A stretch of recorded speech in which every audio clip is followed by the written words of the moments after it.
welcome into Miami Dolphins Today by Chat Sports. I am Nic Rohloff. Welcome in on a Tuesday afternoon where we are going to have a lot of fun discussing some Miami Dolphins football just about 2 weeks away from rookies reporting the Dolphins training camp on July 16th. I am Nic Rohloff, and we're going to be welcomed in by Jack Lotteray. Jack, how we doing today? I think I speak for both of us when I Okay. say we're both a little tired, Yeah, but grind. happy to talk about some Miami Dolphins football. We're weeks away. We're not months away. We are now weeks away. Training camp starts this month. Yes, very exciting. The reason why we might be a little bit tired is we've been doing some wall-to-wall coverage of NBA free agency here at Chat Sports. Me and Jack have been on our main Chat Sports channel. Obviously, I host the Miami Heat Report as well. We've been grinding over there, so it's been a long early week here. But listen, anytime I have to hang out with some Dolphins fans and talk some Fins football, how can I complain about anything? And let's get the comment section rolling by shouting out your city. Let me see where the real ones are watching from. We obviously have my guy Time and the Buckeye in Ohio. What are your thoughts on Time and the Buckeye, by the way? Jack, I know you like Time in the Buckeye, but as a Michigan supporter, what is your thoughts on that? Well, since Ty Man is such a Chat Sports legend and I don't want to anger him, Okay. I'm not going to say anything bad. Okay. All I will say is one team is still celebrating a national championship, the other is not. All right. That's all I'm going to say. Okay. I'm glad you got that out of your system there. We got Anthony in Big Pine Key, Florida. Daniel Barry saying yo. Callie from Brian's Brains. And then Crown City, Ohio from Gregory Unroe. But the biggest question I have on today's show, and it's actually our live poll as well, will the Dolphins win the AFC East this season? That is the biggest question. They have been unable to do it as of late. But with a very good roster on paper, third year of Mike McDaniel, can they get through that barrier and win the AFC East to earn a home playoff game? Type Y for yes or type N for no. These are my expectations for the ball club. This is what I would expect Miami to do this season. And if they don't, then I'm going to be very disappointed. I'm going to be disappointed if they don't win the AFC East. I'm going to be honest. Gonna be honest. Sorry, every time I get a tweet notification, Jack, I get scared. I get scared that something's happening in the NBA. It's that time of year. It's that time of year. I get scared, and I mean that was a little update, if I'm gonna be honest. One that shouldn't be as of a surprise. Obviously, DeMar DeRozan isn't gonna take anything less than the mid-level. All right. We got Jules typing Y. Jules also watching from South Florida. Anyone else got any thoughts on if the Dolphins win the AFC East or not? Let me know. At least for how things are starting off, Jack. Could be tough to get to. Everyone else is asleep like we are. Yeah, everyone's sleeping. I don't know what's going on with the people today. What's going on with the Fins fans? All right, there's Anthony typing no. Little quiet day. Quiet day here at Dolphins Today thus far. Brian says, hell yeah. That's the hope, man. Hell yeah. That's what I want to see. I want to see the Fins capture an AFC East crown. Come on. They got the talent to do it. The Bills took a step back. The Patriots aren't ready to compete. The Jets stink. Like, this is the time that the Dolphins have to step up and capture the AFC East crown and run with it. It's got to be them. I mean, Dolphins haven't done it in so long, man. 2008. Got to do it soon, man. What's up, Sherry May? What's up, Sherry? Anthony says the reason why I say no is because our franchise or our quarterback tends to disappear at the end of the season. Listen, I know a lot of people are critical of Tua at times, but I think he is going to have the best season of his career, as he did last year in year 3 with Mike McDaniel. All right, we do have a super chat menu today. Any super chat gets featured on the show. $10 is going to be 5 push-ups today. $20 is a shot of tequila. We got those little Patron with us today. And then $50 super chat gets you into the Miami Heat Aqua Club, the Hall of Fame. Gets your name on, what did I say? Ah, Jesus. Miami Dolphins Hall of Fame, not the Miami Heat. And we'll take down a beer as well. Shout out to Frank O'Connor, who got on this, was it 2 times last week? Yeah, 2 times. 2 times 2 weeks ago when we were live. We couldn't go live last week because we were off for the NBA draft. But, yeah, it should be a lot of fun. Oh, boy, this is gross, Jack. This is gross. Shout out your favorite current Dolphins player for me down below. Who's your favorite Fins player? I feel like I don't know where people stand on this and who their favorite players are. I think my favorite player is no doubt Jalen Waddle. I love Jalen Waddle. I don't know why. The little waddle. Oh, waddle. Hopefully we'll be doing a lot of that this season. I'm a Jalen Waddle guy. That's my dude. Sean Gibson suspended 6 games in the NFL? How does a backup safety that old get suspended? Trying to take PEDs to get back in the league, I see. Sorry. Sherry May says Oh my God. Jonathan Isaac getting a 5-year, $84 million deal. Jackson's saying Zach Sealer. That, you know what? That is some grit right there.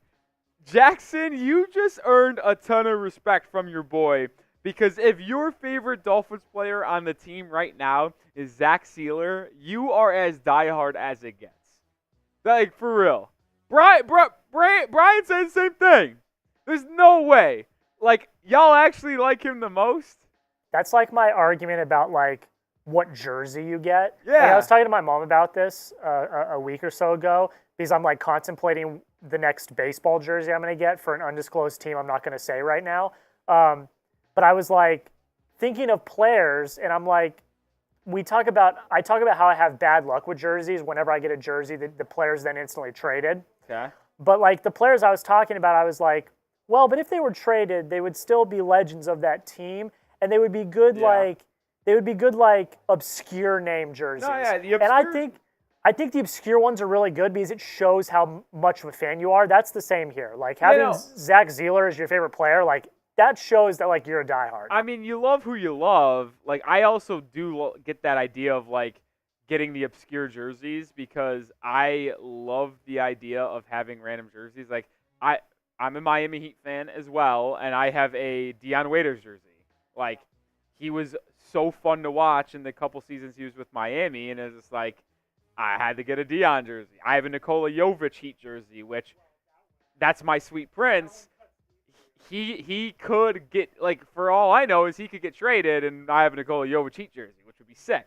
Anthony's saying Chop Robinson, the new rookie from Penn State. Anthony also asked me, this is a good question for our mailbag, so if you want to ask it again, use hashtag Dolphins. We'll get it on screen eventually, but saying, are you one of the Dolphins fans that think Tua is the only person that can run this type of offense? No, I don't think that. I think Tua runs this McDaniel offense at as high of a level as you possibly can, but I don't think he is the only quarterback that can work and run this system. I'm not that delusional. I do think he should get paid, but I am not someone who believes he can only do it, and like a player like Jordan Love couldn't do it. Like, Jordan Love could run this offense too, you know? Sherry May says, I would have chose Van Ginkel. Well, I can't do that, unfortunately. Can't do that, unfortunately. Brian says, Sealer got Wilkins paid. Sealer eats double teams on the ride. Listen, hopefully Zach Sealer is in for another big season. If you want the real show to start, hit that thumbs up button as we continue to get more and more people joining the live show. Let's get 5 more likes. Can we get 5 more likes? We got 42, 44 people watching. Let's get to 22 likes. Get to 22 likes. I think that's a fair number. 49 Now 50 people watching. All right, more people coming piling into the stream. Let's go. Let's go. And let's hit that thumbs up button. Let's get to 22 likes because we have a fun show on tap, which we'll get to in just a second. But we got a $5 super chat from Sherry May. My favorite Dolphin of all time is Jason Taylor.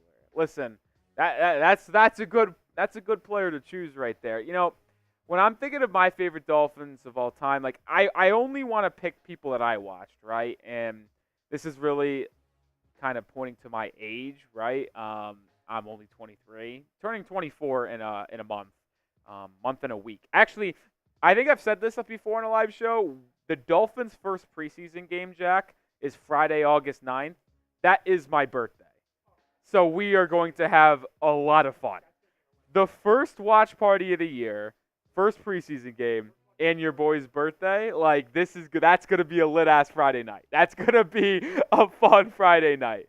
Yeah, but anyway, to finish this conversation on favorite players of all time, like, I only pick people I've watched in person because I feel like it would be irresponsible for me to say my favorite player on the Dolphins' history is Dan Marino. I never got to watch him play. I've seen highlights, and I know how good he was, but I can't say that was my favorite player. Right, yeah, so I only want to say people I've watched, and an underrated answer for me is Ricky Williams. Like those running back duos, those are crazy.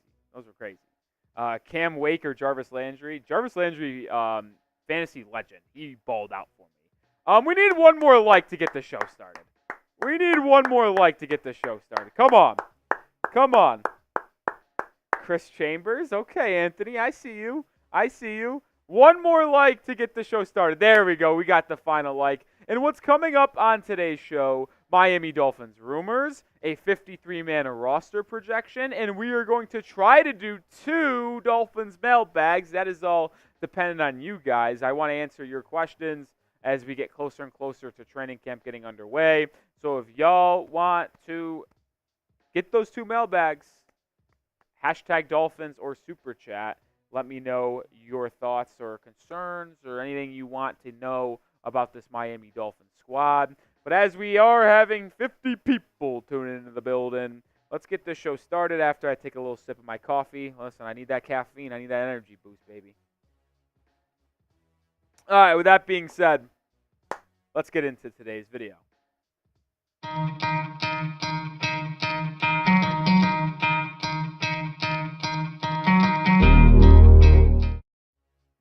Welcome to the Miami Dolphins Today. I am Nic Rohloff, and we have a fun show on tap for all of you today.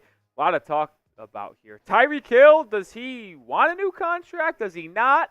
We'll talk about that. Malik Washington, was he a sleeper addition to this Dolphins roster? And then Pro Football Focus actually graded and ranked the entire NFL's offensive lines. Where did Miami stand out amongst the NFL? We'll talk about that all. But first, I do have to let y'all know that we are just getting our July like battle underway. And this month, we got pitted against some of the big bosses here at Chat Sports. The Raiders Report, Bears Now, Steelers Talk, Cowboys Report. I want to prove that Dolphins Today is among the top, if not the best channel here at Chat Sports. So help me out by hitting that thumbs up icon.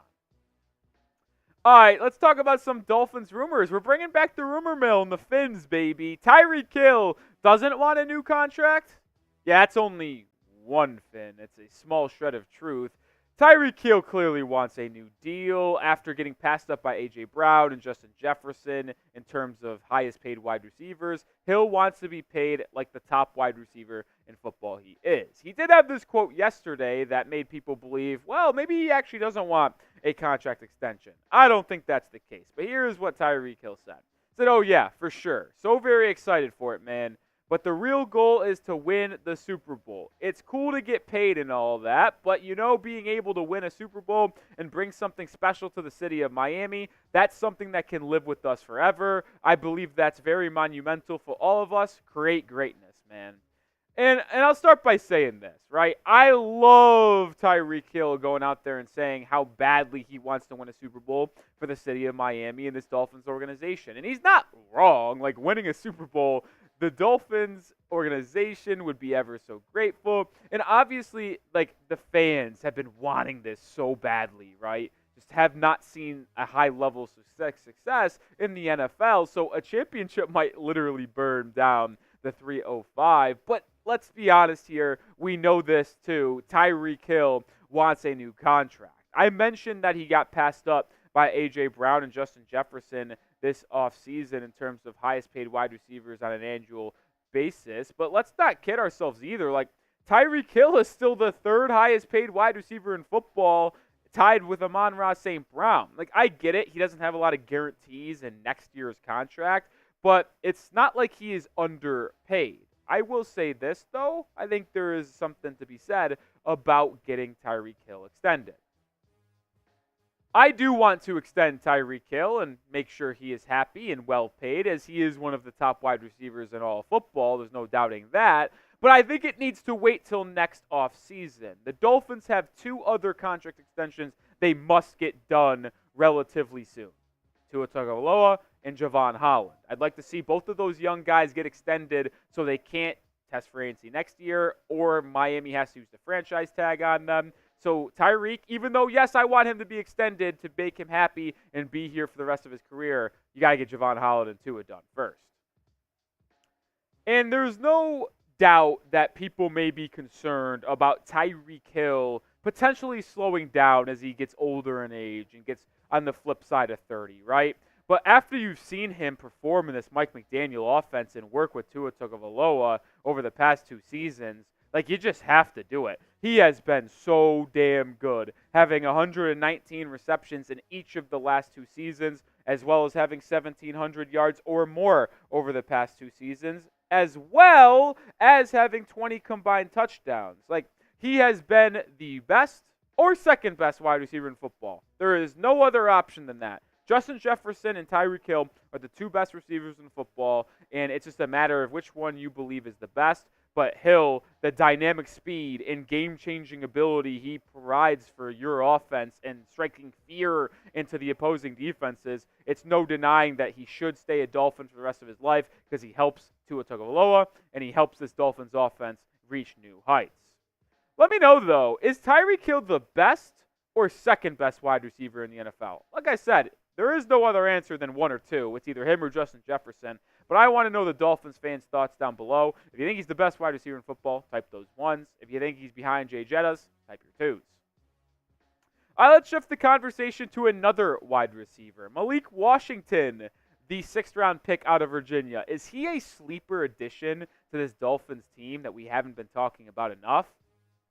Y'all know it, baby. Put the paws in the air. It's 4 fins up for Malik Washington. He is going to be a stud. It's an absolute lock that he is a sleeper addition. This was originally talked about by Bleacher Report as they labeled him as one of the top 10 sleeper additions in the NFL this season. This, by the way, didn't just account for draft picks. This accounts for trades, free agency moves, and draft picks. So the fact that Malik Washington cracked the top 10 shows how much he is getting attention from the national media, and just like us. Well, either way, here's what BR said. It was easy to overlook the addition of 6th-round wide receiver Malik Washington. However, the Virginia product could quickly become a key contributor in Mike McDaniel's offense as a rookie. Washington is on the smaller side at 5'8" and 191 pounds. He also lacks elite top-end speed with a 4.47 second 40-yard dash. However, he's a physical receiver with a tremendous initial burst who can create chunk plays even if he isn't stretching the field. And if you've been with us and on the channel since the NFL draft, you would know that I have been preaching to the choir, preaching to the heavens, however you want to phrase it, about how good Malik Washington is going to be for this team this year as well as in the future. I believe he was going to be a top 100 pick in the NFL draft. That's what our draft expert Tom Downey also believed. Like, we all thought he was going to be gone after day 2, but he was there on day 3. He was there in the 6th round. Mike McDaniel pounced and got Malik Washington after he was one of the most productive receivers in college football a year ago, being a second-team AP All-American and leading the ACC in receptions and having a 1,300 yards. Like, are you kidding me? In a team that did not have the best quarterback play either and isn't known for a high-octane offense, Malik Washington was one of the best receivers in Virginia history. And to me, when you think about how he fits on this Miami Dolphins roster, yes, you have OBJ, Tyreek Hill, and Jalen Waddle. And those three are going to dominate the field and get the most playing time if they're all healthy. There's no denying that. But to me, Malik Washington is still the perfect slot receiver for a Mike McDaniel type of offense who predicates itself in quick passing game, in making moves after you get the ball in your hands. And when you get those receivers in motion and the play fakes, the quick passing game with the slants, the drags, the screens, there's no one that I think can seamlessly transition from college to the NFL and make an impact like Malik Washington can. And even if he doesn't have the largest role on this team this season and ends up only having like 200 yards and some spot minutes and spot snaps, after this year is up with Odell Beckham Jr., it would not shock me if Malik Washington was good enough in practice and throughout the season to convince the front office they don't need to bring OBJ back. Unless he is unbelievable this year, they could probably let him walk after one season and trust that Malik Washington can elevate himself as this wide receiver 3. I'm bullish on the young buck from Virginia. Before we get into the last segment of today's show, like I said, make sure you like the video. We're putting out daily Dolphins coverage. Show your appreciation. It'd be very appreciated of us. And we wanted to win that July like battle, so help us out. All right, the last rumor that we have to talk about, Miami Dolphins.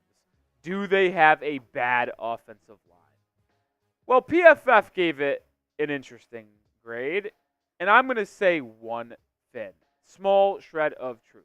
There are some issues on the offensive line. There's no denying that. But to be a bad O-line, I think that's a little bit of a stretch. And I would consider this a bad offensive line ranking. Pro Football Focus graded the Miami Dolphins O-line as the 18th best in all football. That would put them, obviously, in the bottom half of the National Football League. I just don't think that's the case. We'll talk more about it, but here's PFF's reasoning. Heavily aided by the system and Tua Tagovailoa's quick release, the Dolphins' offensive line just got off to a strong start in 2023. Injuries soon hit hard, hindering the unit's performance. The Dolphins lost Robert Hunt and Connor Williams from the middle of the offensive line in this offseason, and Teron Armstead's durability is a question mark, preventing this group from being ranked any higher. And I get the Teron Armstead injury note. I get losing Connor Williams and Robert Hunt. But the O-line is not a bottom half group in the entire NFL. I just don't think that's the case. I get it. It's not the strongest point on this roster, but it's also not the weakest. Like, I don't really understand thinking that they have an issue here.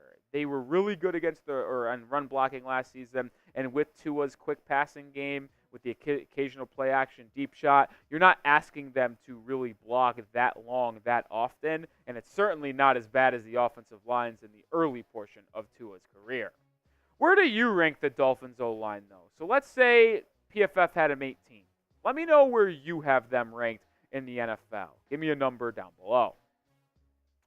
When you think about this offensive line, to me, I don't want to harp on this too much on today's video because it's been a main topic of conversation a long time.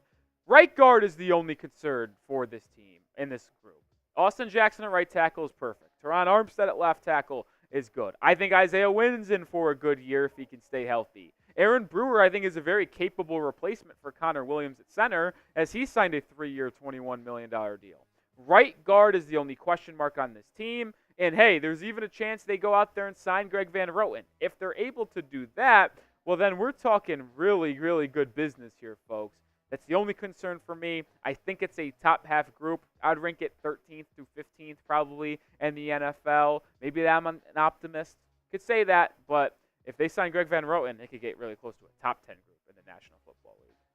All right, that's going to do it for today's video. As always, make sure you are subscribed to the channel because we are putting out daily content. This was also filmed during our live show on Tuesday. Make sure you are subscribed and have notifications turned on so you don't miss our live shows in the future because we have a blast. We interact live as well as do some mailbags. So make sure you are subscribed and make sure you tune in to our future shows and live shows.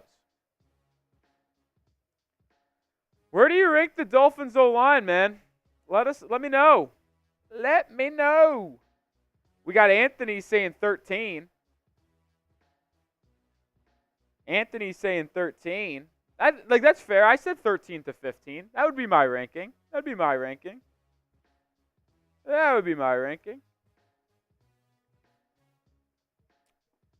The right guard thing is tough, but I like everything else. Man.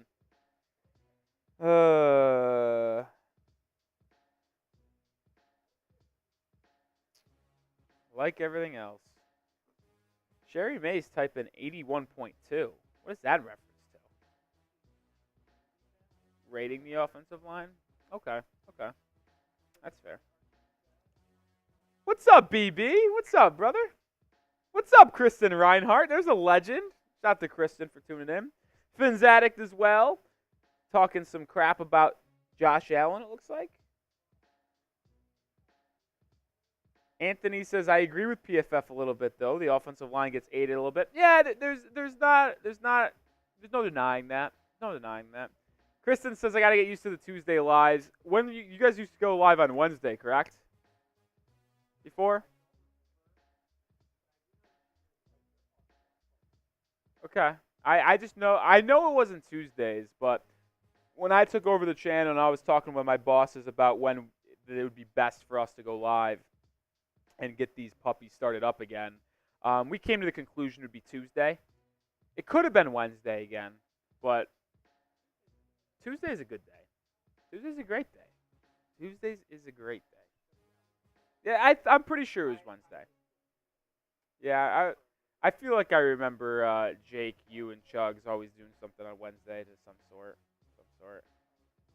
Yeah. All right.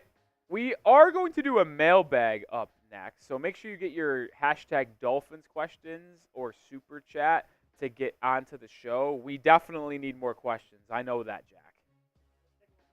I know we need more questions. We only have 2 questions, and they're both from Anthony. I'd like to do a mailbag because I enjoy thoroughly answering your guys' questions and getting, because here's the thing, as I just know personally as a fan, I have a question I wanted to get answered, right? We have a third question. Okay. We technically have a third.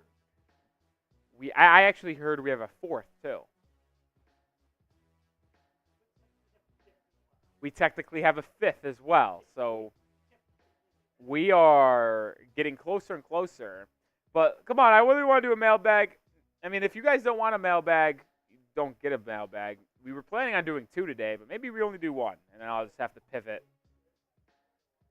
Because I was doing my planning for the week on what to do for you guys and put out for the channel. But we might only have to do 1 mailbag, and I'll have to grab 2 Dolphins either tomorrow or on the 4th of July. How set? Your boy's working on the 4th of July. Isn't that something?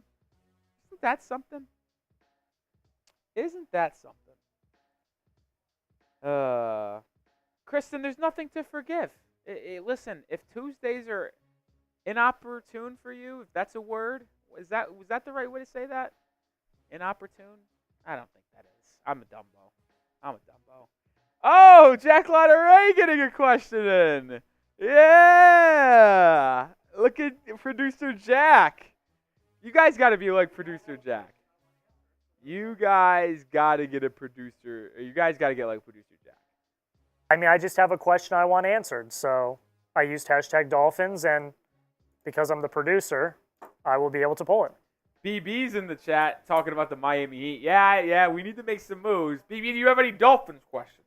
I was going to say, Kristen, do you have any Dolphins questions? You can ask anything about the Dolphins. Sherry May, if you have any Dolphins questions.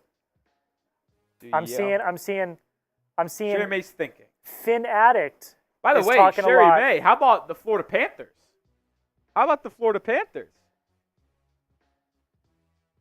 Finn Addict, if you have any questions, get them in.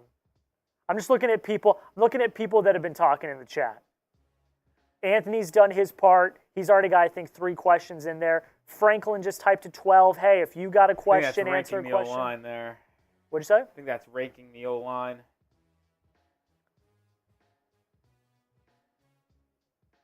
Rank it at a 12. Oh, Jay with a question. There we go. Good question, like that. Jay. That's a good question. Good question, Jay. We want to talk to you guys. We want to answer your guys' questions. It's like literally our job. That's what we get paid for, is to talk about the Dolphins. So I don't think anyone here in this office knows the Dolphins quite like Nick. So if you want him to answer your questions, this is the opportunity. We're going to put your name on screen. Yeah, you guys get shot out on a show. How about that? How about that, man? J Money. J Money. I mean, if we technically have...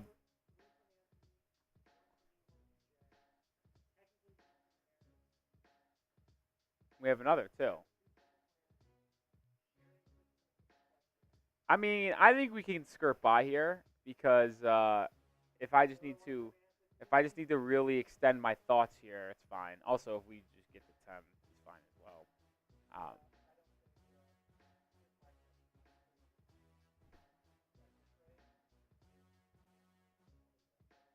Yeah, I mean, this is ugly. This is ugly. Yeah. Yeah. This one's ugly. I mean, off last week, dead time, you know. It's all right. It's all right. Andy, I hope so. Chris with a question. Use hashtag Dolphins and we'll get that on screen. Chris with a good question, too. That's actually a good question. We get Andy's on. We're looking pretty good. Andy, use hashtag Dolphins with your question and we'll get it on screen. You're good, Andy. You're good.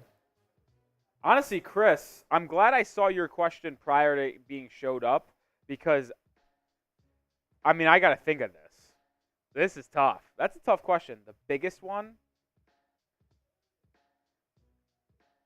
Sherry, you're speaking Nick's language with that one.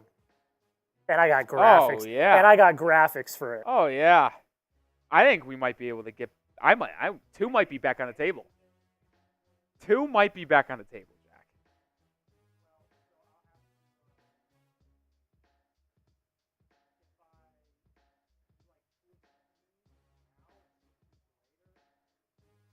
I think we could split it. Oh, look at Jody. Oh, we're locked in for two. Because if we can split. We can also split like 6 and 6 questions. We're at least at 10. We could definitely. Yeah. Oh yeah, we're good. We're back. We're back. Oh, trust me. Oh, I know I know the job that has to get done. The job has to get done. It'll get done. Yeah. Also, if you want to guarantee your question on the mailbag, which you're all getting on there, but just in case you want to donate to the show, like Sherry May, you know what? I feel as if because Sherry May is a real one and super chatted $5 early, I'm gonna do 5 push-ups on a 5 discount. I'm doing 5 on a discount. I'm doing it. He's gonna get the cam ready. I mean, she's as legendary as it gets. When you think Dolphins Today by Chat Sports, you think of 2 people. You think of Chad Jones, and you think of Sherry May. You don't even think of me. You think of Kristen too. Kristen's on the Mount Rushmore. Yeah, I don't want to piss anyone off, but I just know that Sherry May's always there. Finns fans, we got your question, brother. We got your question. Ooh, that's another good question, Sherry May. All right. Push-ups. Let's do it. 1, 2, 3, 4, 5. If I'm going to be honest, I just wanted to do push-ups. Can I be honest? Sometimes you just need that little blood rush to your head. Like, as you can see, my face is significantly more red right now than it was 5 seconds ago. Sometimes you just need to get that little blood pumping. Get you waking up, baby. Oh, Josiah with a question. We're humming now, baby. Yeah, it's possible. This question from Josiah is a real topic too. Like, this is something I'm very passionate about too. I'm very passionate about this. The first name that you mentioned, Javon Holland. All right, let's get into mailbag number 1, baby. Oh yeah, we're beautiful. Yeah, I will. Yeah, all right. Well, let's do it.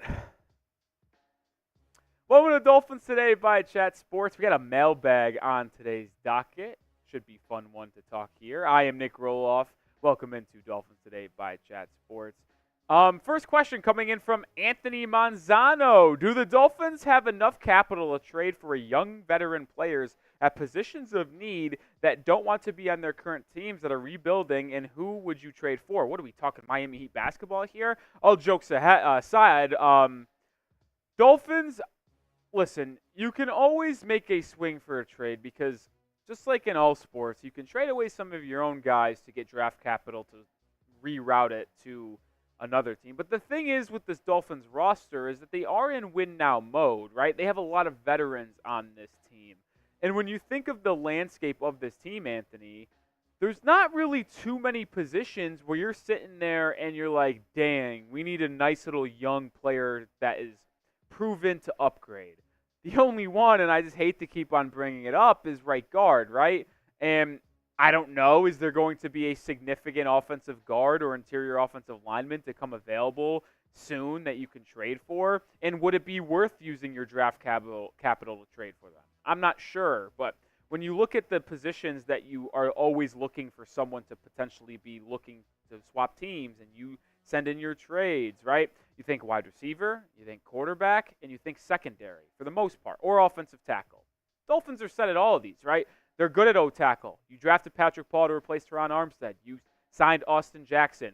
You have Tyreek Hill and Jalen Waddle at wide receiver. Jalen Ramsey, as he's getting older, still under contract for a couple seasons. Kendall Fuller signed a 2-year deal, so you don't have to address these positions this year. Maybe this question is more framed towards the long term, but if we're going to be honest, I'm going to take a cop-out answer here and say the Dolphins will have enough capital into the future because they will not be looking to make a massive trade, at least in my mind, over the next 12 months, if you will. Maybe the following offseason is when they could possibly go in and spend the capital they have to try to get a blockbuster player.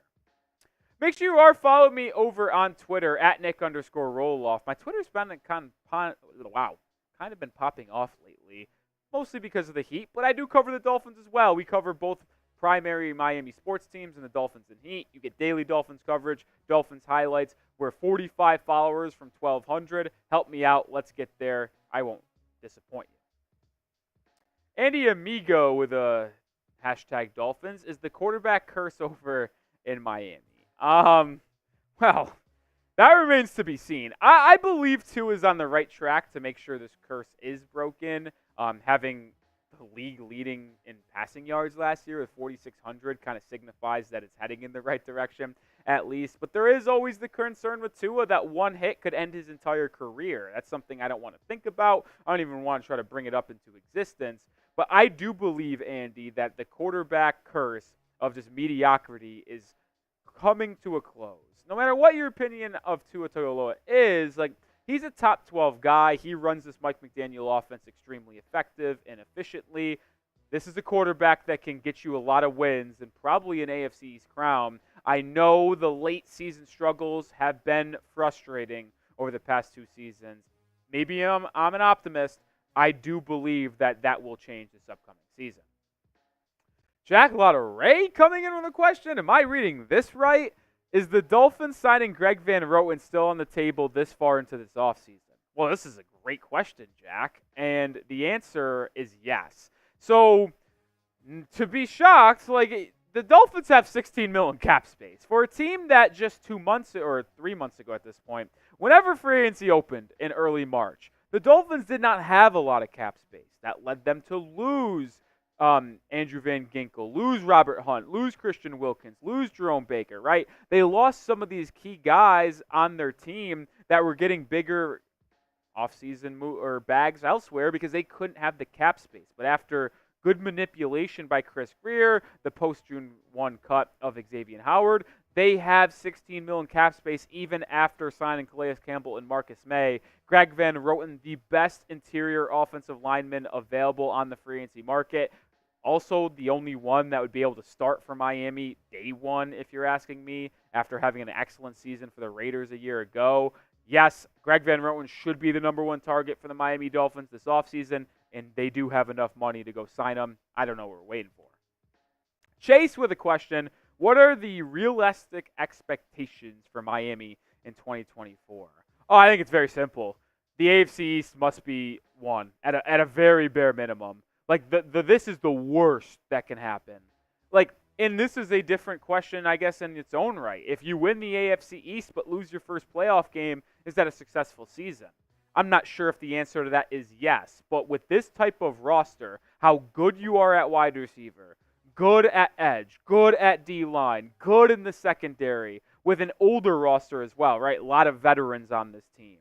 There should be no thought in your mind that comes less than AFC East crown, because that gets you a home playoff game as well, where you're hosting in the 305, where if you're playing a game in Miami in January in the postseason, you're expected to win.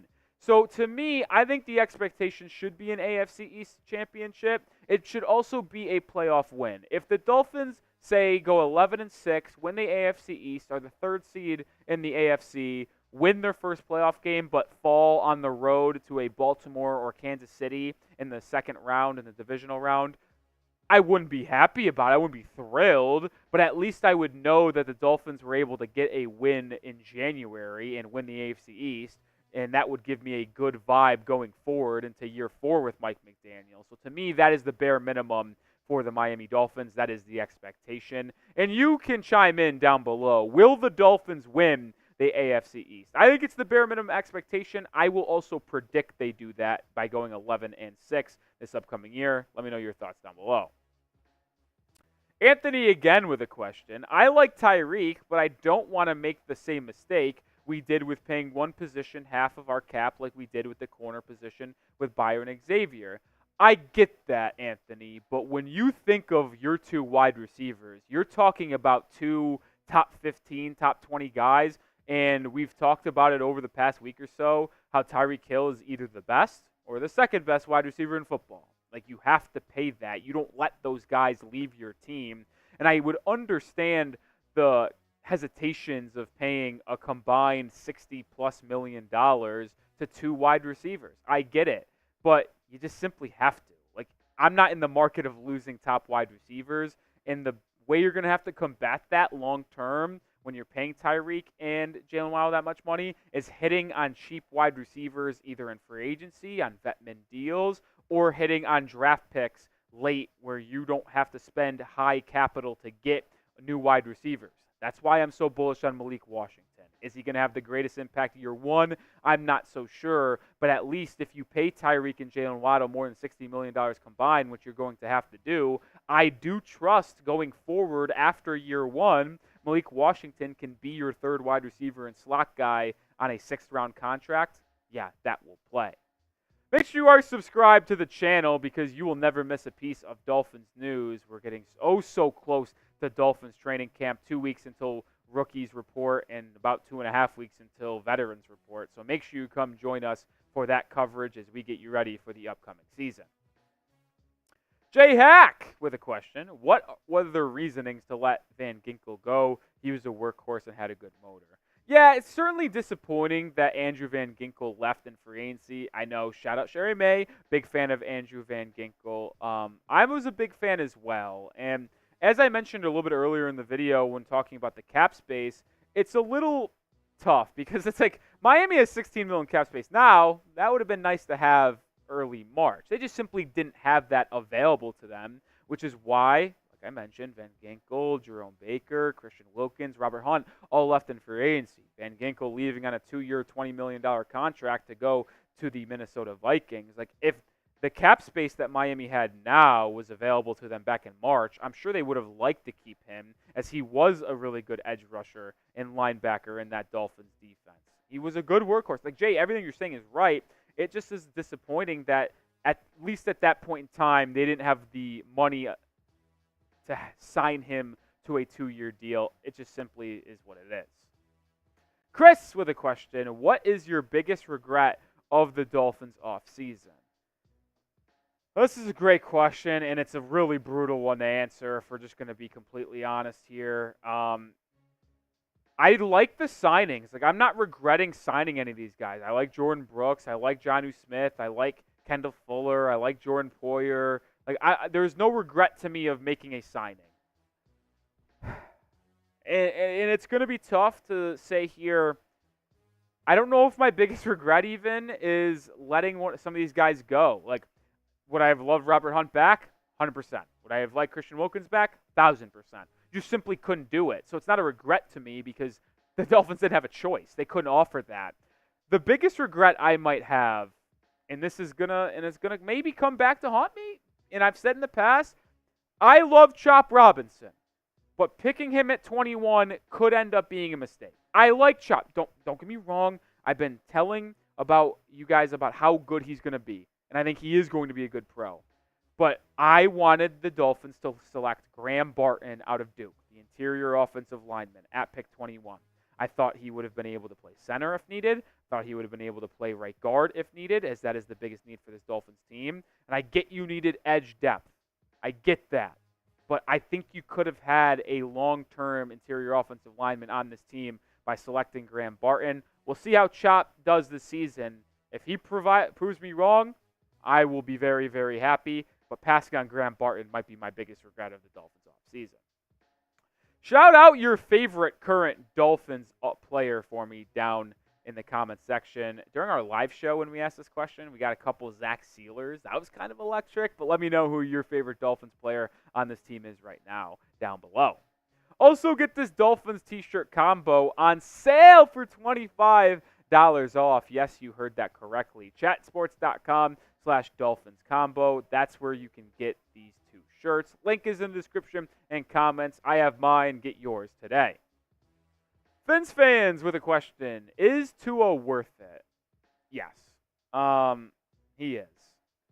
And I know this might cause a ruckus down below, but I'm going to stand firm in what I believe. And I understand that some of you might not want to give him $53, $54, $55 million per season. Do I think he's worth that? I actually don't. Like, in a vacuum, I think he's worth $47, $48 million per season. But the truth is, the market is the market. Tua said it himself. It's the truth. Jared Goff's getting paid $52 million. That's the baseline for Tua. He's younger. He's putting up the same production, and the offenses aren't that different. Yeah, the Dolphins have better weapons, but when you factor in the running game that Detroit has, the offensive line, the tight end, Amon-Ra St. Brown, like, it's not too far behind in terms of weapons. So $52 million is the baseline, and I also think Tua is right there with Trevor Lawrence, if not better, and he got 55. It's just the going rate for quarterbacks. You have a top 12 QB on your team, got to pay him. The grass is not greener. I don't know who Miami would replace Tua with if they did not pay Tagovailoa. So to me, you got to do it, and that makes him worth it. Anthony Manzano, another question. Are there any linebackers on teams that are in the middle of rebuilding that are young that you'd be willing to trade for that fit the scheme that Anthony Weaver is going to run? Anthony, here's the thing, though, with the linebackers. I think we're pretty good. Maybe this is just me, and maybe this is a question for, like, next off season potentially if it doesn't go the way I think it will. But, man, you got a really good top three in my eyes. I'm a fan of David Long Jr. entering year 2. I'm a fan of Jordan Brooks coming over from Seattle because he's a downhill, run-stopping linebacker who provides you with a nice little thump. And I mean thump, like, he hits you hard. Will pop your pads. But you also added Anthony Walker Jr., bring him over from Cleveland, who's one of the highest graded coverage linebackers over the past 2 seasons when he was playing for the Browns. So your 3 linebackers are very versatile. Anthony Walker will be your sub linebacker who plays in obvious passing down situations. Jordan Brooks will be your obvious rundown linebacker. And then you have your main guy, David Long Jr., who will always be on the field as long as he's not hurt because he can both stop the run and play in coverage. I think your linebacker group is really, really good. It's not necessary to go out there and make a trade. So for that reason, Anthony, I don't think you're going to have to be on the lookout for any linebackers asking out. All right, that's going to do it for today's show. If you didn't get your question featured on our mailbag or missed our live show, you can get a question to me personally over at my Twitter at Nic_Rohloff. So go give me a follow. My DMs are open. You can shoot me a question. I'm not going to be shy about answering it. So go give me a follow, and I'll see you with a video tomorrow. Go Fins. All right. Mailbag in the books, Jack Lotteray. Shout out your favorite current Dolphins player for me continuously down below. Let me know who it is. Let me know who it is. Like I said, mine's Jalen Waddle. Jalen Ramsey a close second, though, if I'll be honest. Devon Achane might be the third. No, that's a lie. Javon Holland's my third. Devon Achane 4. I'll probably round up my top 5. Is it crazy to say Malik Washington's already in my top 5? I think it's crazy. So I'm not going to say that. Jack says in my ear it'd be such a me pick. I love Malik Washington. Anytime I can talk about Malik Washington, I do it. Like, Jack, if you're with me, which I assume you're probably going to be for the Dolphins preseason games, just so you know, when Malik Washington makes a catch, we're going nuts. Literally 1 yard catch, doesn't matter. You're going to have Will Scott energy for Malik Washington. Yeah. We're like, Malik Washington. How's my Will Scott impression? How's my, you ready for a Will Scott impression? Okay, ready for this? Connor Williams with another bad snap.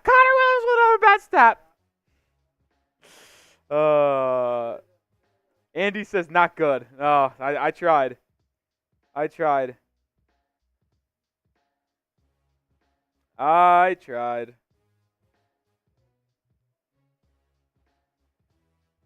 Josiah, Sherry May's laughing. Josiah says me too.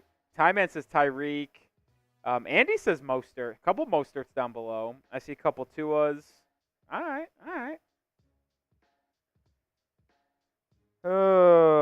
Caleb Martin could be returning. How could they afford this contract? How could they afford this contract?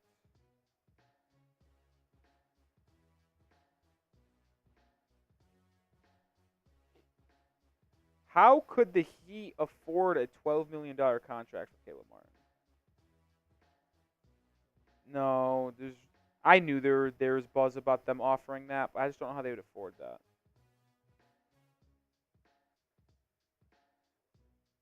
I don't know how they would do that, man.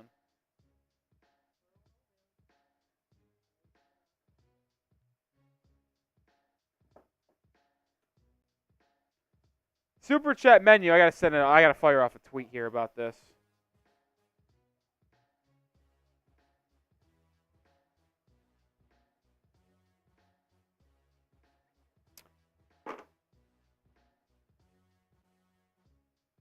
It's our super chat, though. Any super chat gets featured on the show. $10 is 5 push-ups. $20 is a shot tequila. $50 gets you into the Miami Dolphins Aqua Club and Hall of Fame, as well as taking a beer bong. Raul says bring Cam back, LMAO. Mike McDaniel from Chris. Might be. Jack Lotteray says that's his. Well, I mean, Mike McDaniel's the best. He's funny. He's relatable. He's personable. And people from back then will vouch. When the search was going on for the Dolphins' next head coach, and Mike McDaniel was the pick, I mean, he's been my favorite coach in the NFL. Like I was watching Mike McDaniel press conference highlights before he got hired. And I said, this is my favorite coach in the NFL. Yeah. I'm seeing Fins fans talk about Bryce Young. Why are you saying Bryce Young or Tua? Like, Tua is obviously way better. Come on now. Come on, Fins fans. Come on, man. If, Bryce Young balled out in year 2, maybe we could have a conversation. But, nah. Nah, man. Nah, man. It ain't happening, man. It ain't happening, man. All right, let me just scroll the Twitterverse to make sure I'm not missing anything, because it's very scary to do this. And yeah, I just say when we are out here filming videos, man, it's tough just in case something happens in the NBA. Sketchy. Sketchy. Sketchy.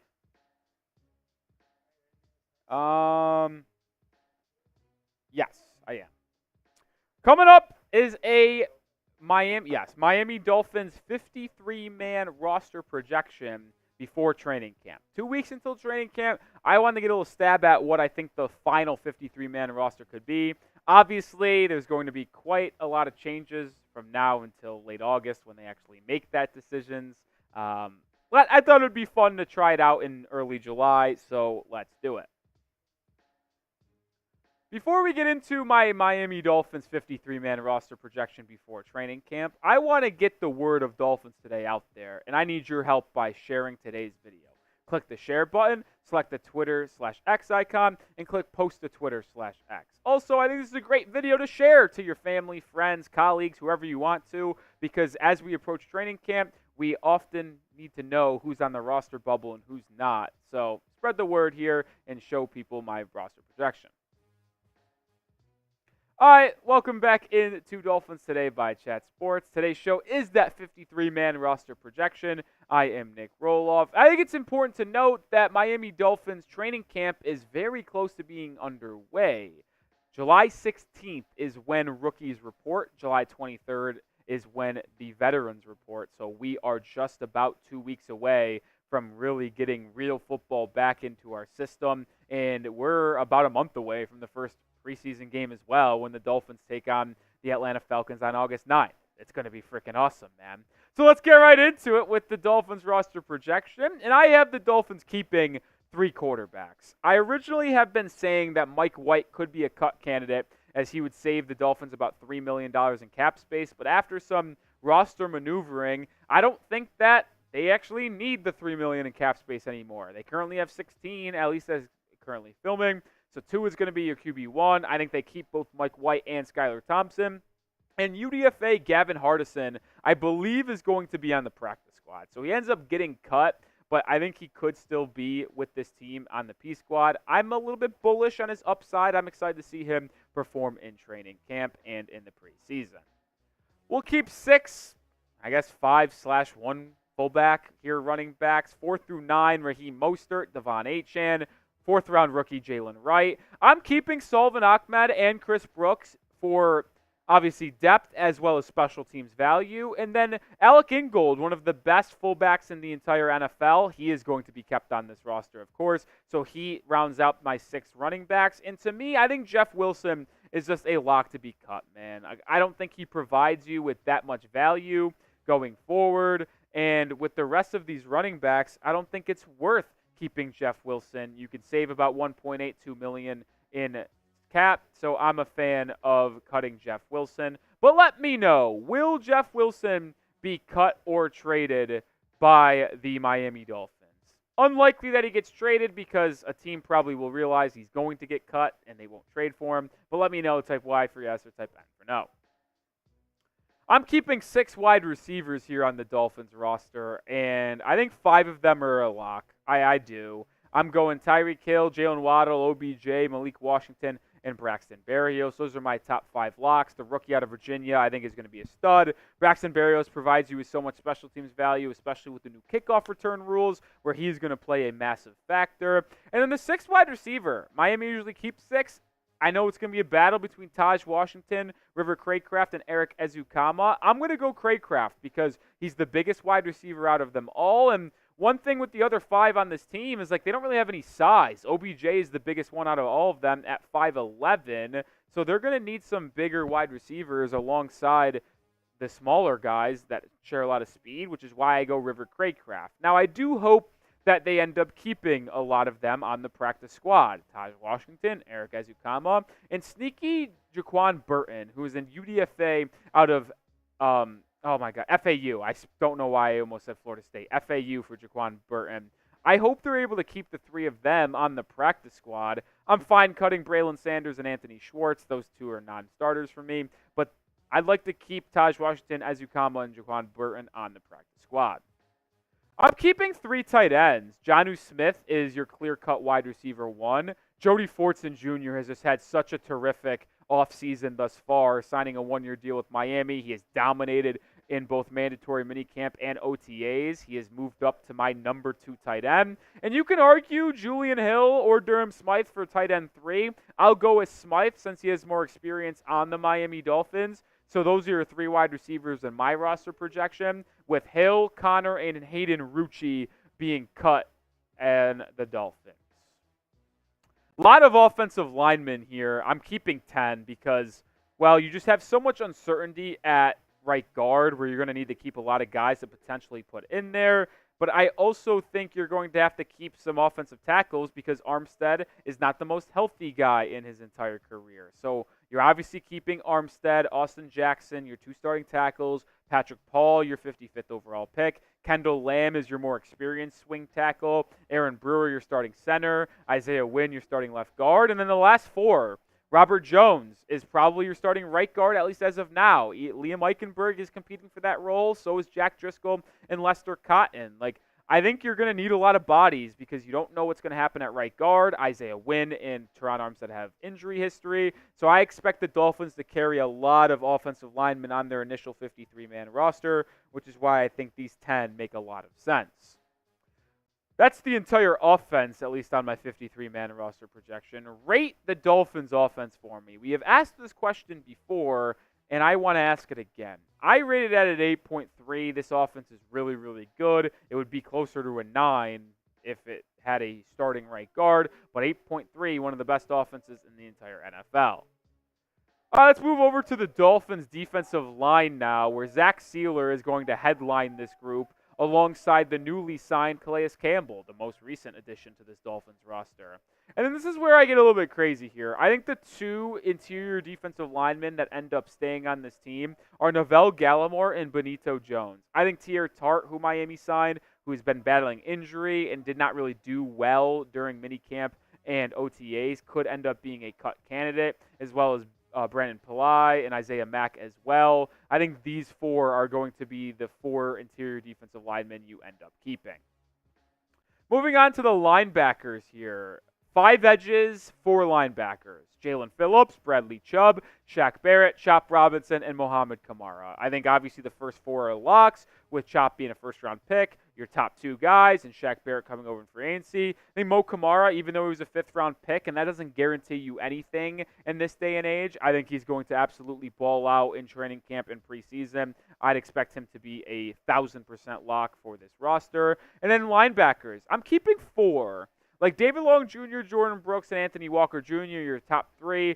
We've talked about it. Long does it all. Brooks is your run stopper, and Walker's your coverage guy. I think Duke Riley ends up beating out Channing Tindall, the former 3rd-round pick out of Georgia, for that 4th linebacker spot. Riley's a little bit better on special teams as well. Tindall, a disappointing top 110 pick selection from a couple drafts ago, is going to end up getting cut from this roster, at least as things currently stand.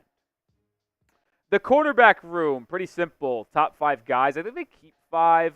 They're going to hope that they can stay healthy for most of the year. Jalen Ramsey and Kendall Fuller are your 2 boundary corners. Kader Kohu is your nickel. Nick Needham could play as your nickel backup to Kader Kohu, as well as playing outside. And then 2nd-round pick from a year ago, Cam Smith out of South Carolina, is going to be asked to have a big role this year as that lead backup boundary corner potentially in case the injury goes down. I think these 5 guys make a lot of sense for Miami to keep. Final 4, at least on the defensive end here, Javon Holland, Jordan Poyer, Marcus May, and Elijah Campbell. You signed May a month ago to be your 3rd safety to Poyer and Javon Holland. And I think Elijah Campbell is going to make this roster as well, just because he provides a lot of special teams value in punt coverage as well as kick returns. He also has experience on this team as a fourth safety and third safety. To me, it makes a lot of sense with an experienced Jordan Poyer, who's a little bit older, and Marcus May, who has injury history, to keep four safeties. So Elijah Campbell will be that guy in my eyes. And then the no-doubters here, the final three players on this roster, the special teamers. Jason Sanders is going to be your kicker. Jake Bailey's your punter. And Blake Ferguson is your long snapper. I think there's no surprise here. And they round out my 53-man roster projection. All right, that's going to do it for the 53-man roster projection. Name a player I left off the 53-man roster. I mean, there's a lot of names that I had to put into consideration here. You can go to a Saran Neal, who signed from Buffalo, but I ultimately had him getting cut. You can go Channing Tindall. You can go maybe to Jeff Wilson. Maybe even Evan Hardison could be a name you can drop. But name a player that I have off my 53-man roster. All right, make sure you do share this video as well. If you made it to the end of the show, we're obviously doing something right. So why wouldn't you want to share this to other Dolphins fans out there who maybe need a little freshen up on who is on this Miami Dolphins roster? So do me a favor by also helping yourself out by creating a larger community here at Dolphins Today by sharing today's show. All right. Brian's Brain says, great job, Rolly. Appreciate it. Bill Lyons in the building. What's up, what's up, what's up? You guys got any names that I left off? Any chance? Or are you guys cool with my 53-man roster projection? Josiah says he forgot Storm Duck. Listen, I'll admit, I think Storm Duck is the most likely UDFA to make the roster, the cornerback who formerly played at Louisville and North Carolina. But I just think that it's an uphill climb. Like, who are you taking off to put Storm Duck on? You could go any place in any roster group to take off. You don't need to take off Cam Smith or Nick Needham. But I just want to know which player that you would take off to put Storm Duck on. I agree. I mean, if we're going based off name, Storm Duck might be the best player on the team. Let's be honest here. Storm Duck is an all-time name. All-time name. All-time name, baby. But that's just my problem is, like, if you want Storm Duck on the roster, that means there's someone else that's got to go. When we were counting down there, or you said 20 seconds, was that to get to 8 or 10? Okay. I was going to say, I don't think 8. I was that close to 8. Yeah, I just want to make sure. Like, I don't think I've ever had a non-breaking news story get threatened to go to 8. So that's why I was like, do I have to get to 8 here? I'm concerned. Chris, that's fair. You know, that would probably be the most common answer that I would get when I ask this question is either Taj Washington or Eric Azukama making it over Rick Craycraft. I'm not going to argue with you. I'm not going to because I could see every single scenario in which Taj Washington makes it instead. I could see where Eric Azukama makes it. I just think River Craycraft might be a better fit as that sixth guy. But maybe they want to go younger. Maybe they do. Maybe they do. Like River Craycraft, 6 feet tall. Like he's a bigger wide receiver. Azukama's got some size to him too, but he's never been able to stay on the field. I don't know. We'll see. We'll see. That's definitely something. Like if we were to give two storylines, Jack, going into training camp, the two most important storylines in my eyes would be number 1, the right guard competition. Number 2, the end of the wide receiver room competition. Because you just have so many guys fighting for each of those two spots. Yeah, the wide receiver room is probably, I think Josiah Powell also says the running backs. I think the running back room is interesting because you've got like 5 or 6 guys vying for probably 3 spots, maybe 4 spots. Yeah, I will say I went a little aggressive having 6 running backs on my 53-man, which is maybe where you take off a Selvin Ahmed or Chris Brooks and replace him with a Storm Duck. That's very possible. It's very possible. I don't think they're going 7 wide receivers. That would make no sense to me. I think 6 is the number, so it's top 6 guys. But if you were to critique my 53-man roster projection, I think the one thing you could do is take off one of Selvin Ahmed or Chris Brooks and add in someone else on a different position.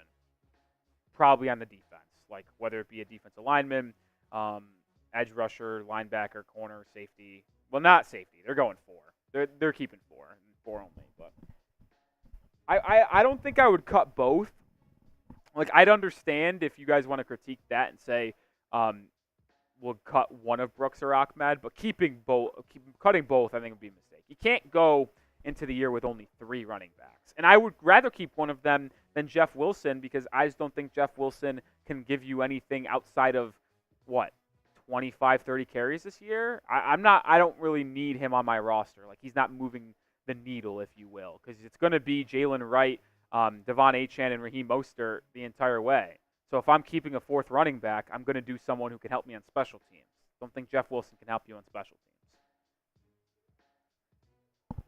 So I'm not cutting both of them like Fanatic, but I could get down for cutting one of them. I could get down for that. All right, we got one more segment to go here. I think we're going to be able to squeeze in another mailbag. We're going to be good, but we do want more questions. So if you have another question you'd like to ask, now's the time to do it. Hashtag Dolphins or Super Chat to get on the show. We'll give it about a couple minutes to see if we can gather any more questions.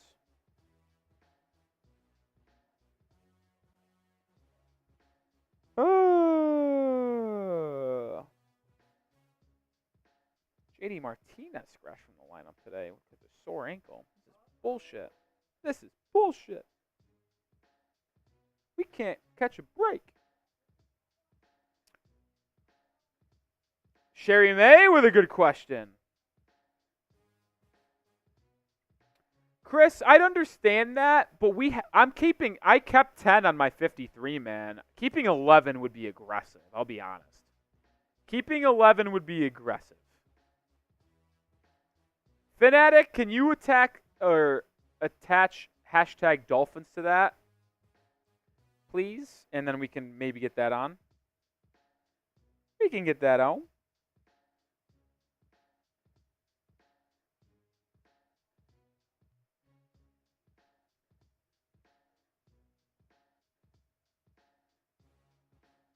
Ooh, Jay Hack with a good question. Okay.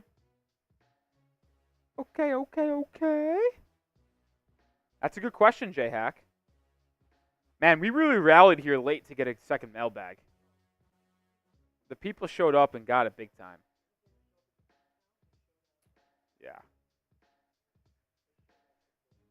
Kevin Main 305. I appreciate the question, but when you use hashtag, you have to do hashtag Dolphins. There you go, Fanatic. Nailed it. All right, I think we have enough to get this puppy off the ground. If you want to get featured on the mailbag during our show, type in question hashtag Dolphins, and we can get you featured. All right, Jack, let's do this thing. Dolphins Today mailbag coming to you on this Sunday afternoon. I am Nic Rohloff. This is Miami Dolphins Today. Hopefully everyone is having a good 4th of July weekend, and let's answer some Dolphins questions. The first one being a fun one. Anthony Manzano, besides Malik Washington, who is my favorite pick that the Dolphins had this year, who is another underrated draft pick. Answer is pretty simple to me. It's Mohamed Kamara, the 5th-round pick out of Colorado State. And I'm not going to say like a Chop Robinson here and answer that because that's not underrated. He was the first pick the Dolphins made. But when you think of what Mohamed Kamara can bring you out as a 5th-rounder, he gives you that 5th edge position, which is necessary considering Bradley Chubbs and Jalen Phillips are so-so in their injury health going into the season. Kamara was very productive as a Colorado State Ram in his final year in college. He wrecked that game. And we know Colorado had a bad offensive line last year, but he was the best player on the field when Colorado State and Colorado matched up in week 2 of the college football season last year. He had 3+ sacks in that game. He is a aggressive player. He has a drive and will to win, a fire inside him to be the best player he could possibly be. And he said after he got drafted to the Dolphins media that he is just going to go on a tear to prove all other 29 teams wrong about why they should have picked him earlier in the draft. So I'm glad he's on our team. And I think Mo Kamara, even though he might not have the largest role because he is that 4th or 5th edge rusher, when he's on the field, he will be making a positive impact for the Miami Dolphins. Make sure you are following us on our Instagram. At Dolphins Today IG is our handle. We just crossed 300 followers. When we get to 500 followers on IG, we're going to do an Instagram-led mailbag. So it's a little bit different than the mailbag like this one. We'll answer questions specifically from our IG DM. So go give us a follow, and when we cross there, we'll have a fun video at Dolphins Today IG. Jody Miller, does Tua Tagovailoa deserve a big contract? Well, this is a fascinating way because I think there's a different way to answer this in terms of deserving and getting, right? Does he deserve it? Probably not. Like, when I think of what Tua deserves, he's had one consistent season in the NFL, and it was this past year. We played all 17 games, led the league in passing with 4,600 passing yards. But prior to that in his career, he's missed a lot of games. He showed why he has some haters out there with the lack of arm strength and lack of ability to win in outdoors, cold environments late in the season. But when you think about what other quarterbacks are getting paid and how the Dolphins probably can't find a better quarterback to replace Tua, either in the draft or free agency or the trade market in the next 2 seasons, then yes, you have to pay Tua Tagovailoa. And I do think he's a top 12 quarterback in all of football. I don't think he's worthy of $52, $55 million. If it was in a vacuum, I think it's $47, $48 million. But because the quarterback market is the market, you got to pay him the $52, $53 mil, and I am going to be doing that if I would be GM. Josiah Powell, the Dolphins need to extend Javon Holland and pay Tua. We just talked about Tua Tagovailoa, so we'll more look at this question with a Javon Holland lens. I have been very outspoken about how I think Miami needs to extend Javon Holland before this season begins. Why, you might ask? Well, when you think of the Dolphins secondary, think of its top pieces. Kendall Fuller, who they signed in free agency on a 2-year deal. Jalen Ramsey, who is nearing, I wouldn't say nearing the end of his career, but he's not getting any younger. He's only going to decline. The other safety you have is Jordan Poyer. So when you think of the starting secondary members around Javon Holland, these guys are long veterans in the NFL. Holland is your only young piece in the secondary, and I do not want to risk losing him in free agency, considering he's already a top 5, top 7 safety in the National Football League. I don't know what his market would be and what he'd get paid on an annual average basis from Miami, but I do believe it is absolutely necessary to get an extension done with Javon Holland because worst case scenario, you don't get an extension done with Tua as well prior to the season beginning. If you go into the season with both Holland and Tua not extended, that means you risk one of them going into free agency because you can't use the franchise tag on both of them. So if you're able to extend Javon Holland and not get something done with Tua, it gives you a little bit of flexibility because you can say, well, franchise tag Tua so he can't hit the open market, and it just buys you more time to extend him next offseason. To me, getting Javon Holland extended this offseason is a massive priority. Cortland with a question. Rolly, what's your biggest concern on the Dolphins before training camp? It's the obvious one, right? It's right guard. It is. Like, who's starting there? Am I trusting Robert Jones, or I would like to sign Greg Van Roten to be the starting right guard, but am I trusting Robert Jones? Am I trusting Lester Cotton, Liam Eichenberg, Jack Driscoll?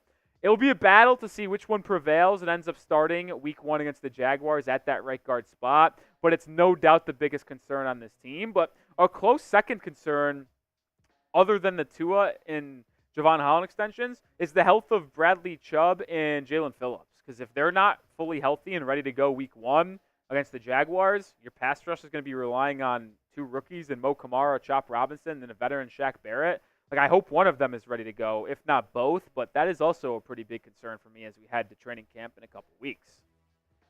Fin Addict, is that Sanders kid out there playing for the CU Buffs a future possibility for the Fins? You're talking about a little Shedeur Sanders, the quarterback for Colorado, obviously the son of Deion Sanders. Also, can't believe that we have had 2 Colorado mentions in this mailbag, but here we are. No. I think Shedeur Sanders is going to be coming out to the draft next year, and assuming that he has a season better than last year's for Colorado at QB, he will likely be a top 10, top 15 pick in the NFL draft. And To me, I am going to hope that the Dolphins aren't picking top 15 and they're picking in the mid to late 20s. Well, actually, hopefully 32 because they're going to be Super Bowl champions. But I don't think he'll be an option. The only possible way he could be an option in my eyes is if he doesn't perform well next year, slides into the late first, maybe late second round, and Tua doesn't sign an extension, and then they go there. But I think Tua ultimately does get extended eventually, and you're not drafting Shedeur Sanders in the top 2 rounds if you do that. Kevin Main 305. Can we pass the first round of the playoffs?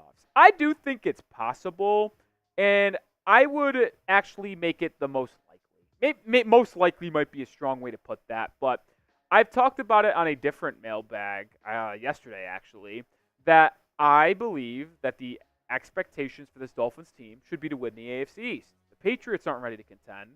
The Jets stink. The Bills took a step back in their roster. So you are the top roster in the AFC East, if you're asking me. And as long as Mike McDaniel and Tua don't shit down their leg at the end of the year, they should win the AFC East and have a minimum record of 11-6. That was my prediction, and I think that's really attainable. You go 11-6, you win the AFC East, you host a playoff game, you win that playoff game, you're in the divisional round.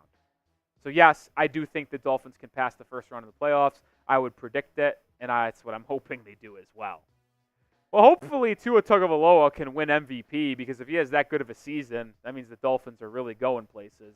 Does Tua have a chance to win MVP this upcoming year? Type Y for yes or type N for no. I think he does because if the Dolphins do go 11-6, he has 4,600 passing yards again and also throws for, maybe 38, 39 touchdowns, improves by 8 or 9 touchdowns from a year ago. I think the MVP conversations will absolutely be there.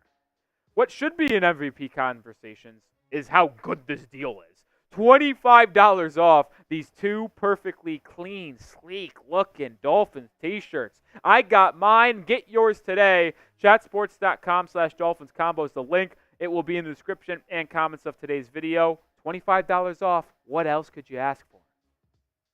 Sherry May, the real one. Is Cam going to be utilized? Why did Fangio hold him back like that? Assuming you're talking about Cam Smith, who obviously as a rookie last year was a top 55 selection from the Miami Dolphins out of South Carolina to play cornerback, only played 20 defensive snaps last year for the Fins. Big disappointment. It was probably the biggest disappointment of the entire year outside of collapsing late down the season. Like, you wanted to see more out of your rookie second-round corner, but I do expect him to get more PT this year. I think Anthony Weaver is going to really unlock his game in year 2. Now, I will say this. I'm going to be a little bit of a pessimist on Cam Smith's future because I'm not so sure what his role will be. Yes, he will get more snaps than 20, but crossing your fingers, Kendall Fuller and Jalen Ramsey stay healthy for 16, 17 games.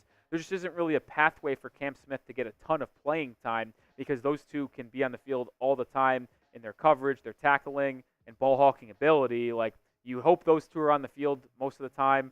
So Cam Smith might be in the trail, but if Cam Smith gets on the field, I do expect him to have a pretty good season.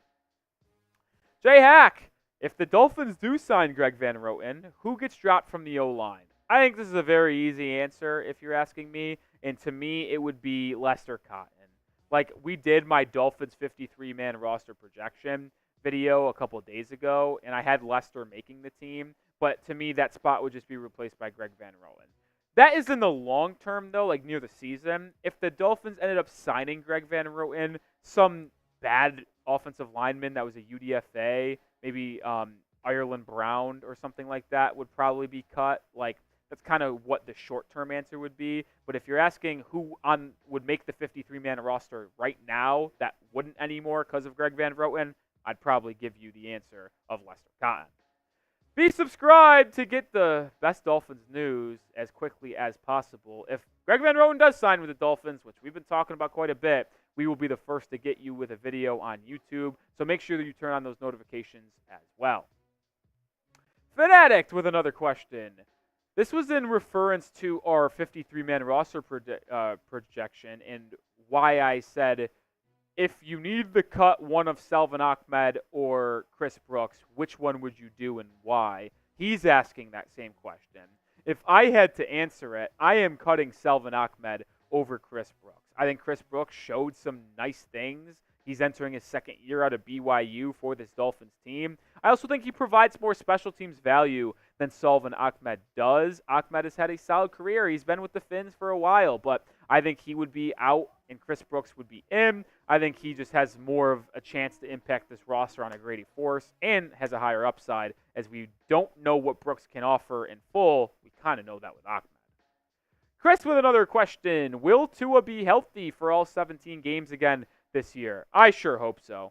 I mean, I do. Because if he's not, we're going to have another conversation in the offseason about Tua Tagovailoa's future. Played 17 games last year. He did the jiu-jitsu stuff in the offseason to help him land better and not take so many hard falls. Hopefully that continues. Tua also lost a ton of weight this offseason, getting more leaner, which will allow him to be more agile in the pocket, which hopefully allows him to avoid more hits. So I am going to go out on the limb and say Tua will play another 17 games this year. If he does that, I'm going to be feeling really good about how this Dolphins season shakes out.